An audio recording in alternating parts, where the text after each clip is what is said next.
Salut à tous et bienvenue sur AZ 237. Il y a sûrement beaucoup de choses qui peuvent vous briser le cœur dans la vie. Perdre son emploi, se faire rejeter, rompre une relation et bien d'autres choses encore font partie de ces événements. Mais voir son fils de 5 ans tenir un cercueil dans lequel se trouve sa petite sœur décédée est un véritable crève-cœur et une chose que vous ne voudriez jamais souhaiter à votre pire ennemi. Malheureusement, c'est cela que Megan Collard a dû vivre. Regardons son histoire. Mais avant de commencer, voici la question du jour. Nous sommes source de voyance. Tu ne nous vois pas si tu ne vois pas ton reflet. Qui sommes-nous? Donnez-nous votre réponse dans les commentaires. La réponse exacte vous sera donnée à la fin de la vidéo. N'hésitez pas à liker la vidéo pour nous encourager. Et si vous êtes nouveau sur la chaîne, abonnez-vous et activez la cloche de notification pour ne manquer aucune de nos prochaines vidéos. Après avoir eu leurs 2 enfants, Caden et Franklin, Megan et son mari n'ont pas hésité à vouloir avoir une fille, ce qui n'était sûrement pas une demande égoïste pour eux.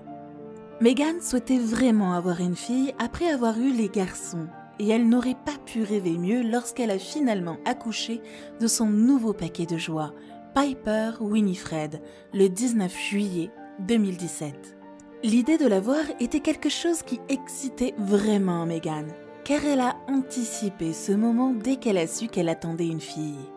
Les frères de Piper étaient également très excités à l'idée d'avoir une sœur. Ils ont même choisi des vêtements pour elle.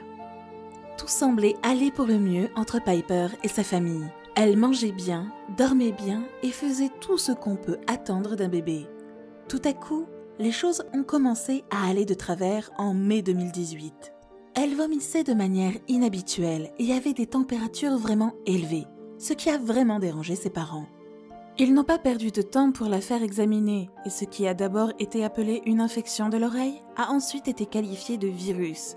Et avant qu'ils ne le sachent, il y avait une bosse sur le côté droit de son ventre qui a ensuite été confirmée comme étant un foie gonflé, ce qui nécessitait une attention urgente, d'autant plus qu'elle avait à peine 1 an. En mai 2018, Piper a commencé à vomir. Nous avons juste pensé qu'elle avait une gastro, mais ensuite, elle a fait des pics de température très élevés. Alors, je l'ai fait examiner par un nouveau médecin généraliste. Il était inquiet de la pâleur de sa peau et demandait de revenir dans 1 semaine pour une numération sanguine complète si sa couleur ne revenait pas.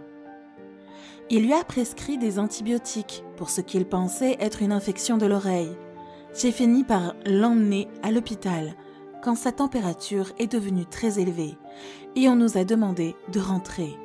C'était juste un virus. Exactement 1 mois plus tard, elle a recommencé à vomir. Alors que je la nourrissais, j'ai senti une bosse dure sur le côté droit de son ventre. J'ai tout de suite eu un mauvais pressentiment et je l'ai emmenée chez le généraliste le même jour. Il l'a senti tout de suite et a demandé à son collègue de vérifier. Ils étaient tous deux d'accord pour dire que c'était comme si son foie était gonflé. Ils nous ont envoyés directement à l'hôpital. Mes 3 enfants étaient avec moi chez le généraliste et je n'avais pas de famille proche. Alors, nous avons dû attendre que leur père rentre du travail pour pouvoir l'emmener se faire examiner, raconte Megan. Après son retour, elle s'est rendue à l'hôpital pour faire examiner le bébé et là, ils ont découvert que les raisons possibles de l'hypertrophie de son foie étaient le VIH, l'hépatite ou le cancer. Dans le cas de Piper, il est peu probable que les 2 premières causes soient à l'origine du problème, car Megan avait fait des tests et avec son mari avant la grossesse, et les résultats étaient tous 2 négatifs.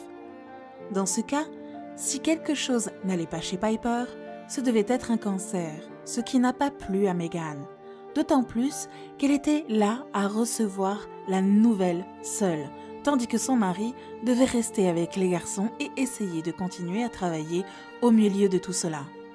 Le lendemain, d'autres tests ont été effectués, notamment des analyses de sang qui se sont révélées particulièrement anormales. Comme si cela ne suffisait pas, ils ont dû faire encore plus de tests et de scanner pour obtenir des réponses à ce qui n'allait pas avec Piper. Au bout d'un certain temps, elle a été admise dans le service d'oncologie. lorsque cela se produit, on sait que ce ne sont pas de bonnes nouvelles et Meghan et son mari ont immédiatement compris que quelque chose se tramait. Ils ont fini par obtenir une réponse, même s'ils se seraient bien passés de cette réponse, à savoir que leur fille Piper avait un cancer, un neuroblastome pour être précis. Nous avons passé toute la journée à faire des scans et des tests pour essayer d'obtenir des réponses. On nous a ensuite donné une chambre dans le service d'oncologie. Plus tard dans l'après-midi, on nous a annoncé que notre parfait petit bébé de 11 mois avait un cancer. Un neuroblastome, pour être plus exact. Se souvient Meghan. Le neuroblastome est un cancer qui se développe à partir de cellules nerveuses immatures présentes dans plusieurs régions du corps.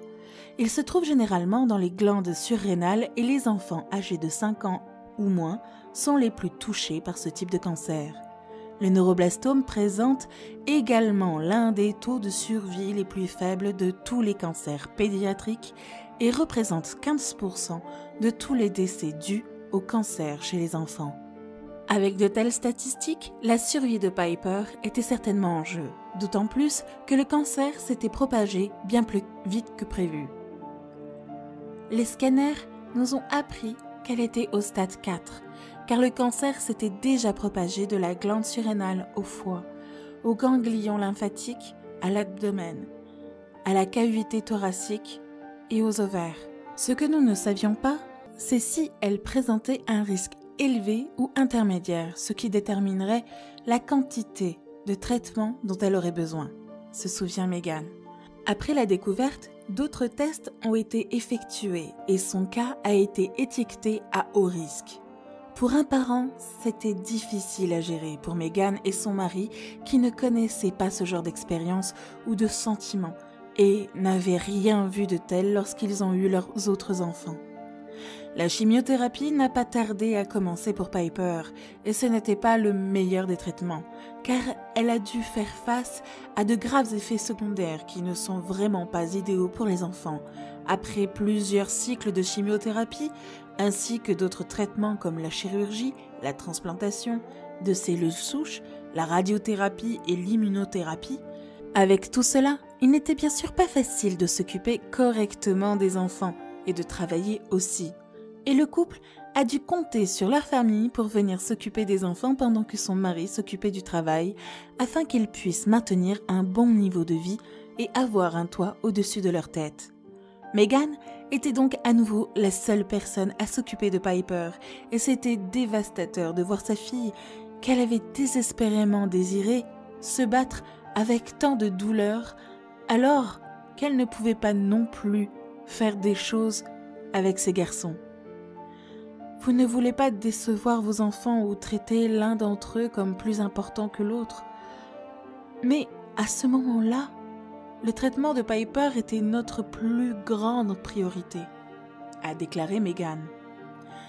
Les sentiments à venir allaient être difficiles pour la famille, la greffe de cellules souches étant la prochaine sur la liste pour Piper. Pendant ce traitement, ils ont été isolés de leur fille pendant 4 semaines entières, et même ses frères commençaient à s'inquiéter. Elle n'a pas vu ses frères pendant 3 semaines. Ils pleuraient tous les deux et suppliaient de la voir, ce qui était absolument déchirant. Mon mari a eu la chance d'être en congé pendant la majeure partie de cette période pour m'aider, car nous n'arrivions pas à dormir, Piper étant malade ou souffrant presque toute la nuit. C'est quelque chose que l'on ne souhaite pas à son pire ennemi, a déclaré Meghan. À cette époque, Noël approchait à grands pas, et bien que Piper ne soit pas encore rentrée à la maison, elle est sortie de l'hôpital le jour de Noël, ce qui était certainement le meilleur cadeau que la famille pouvait espérer. Quelques semaines plus tard, les visites à l'hôpital sont devenues plus fréquentes, et en mars 2019, Piper avait l'air d'une enfant complètement différente. Elle perdait du poids et était même malheureuse. Plus tard, elle aurait alors des difficultés à marcher et voudrait plus de câlins. Piper se tenait alors le ventre et disait « aïe » à un moment donné, ce qui inquiétait Meghan. Car elle pensait que sa petite fille se tenait quelque part et disait « aïe ». c'est qu'elle devait ressentir une douleur à cet endroit.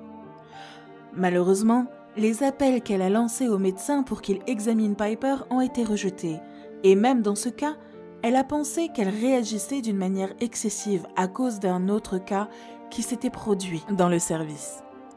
Même si son foie était encore malade lors de son dernier examen, les médecins n'ont pas tenu compte de nos inquiétudes, disant que c'était juste un virus ou le traitement.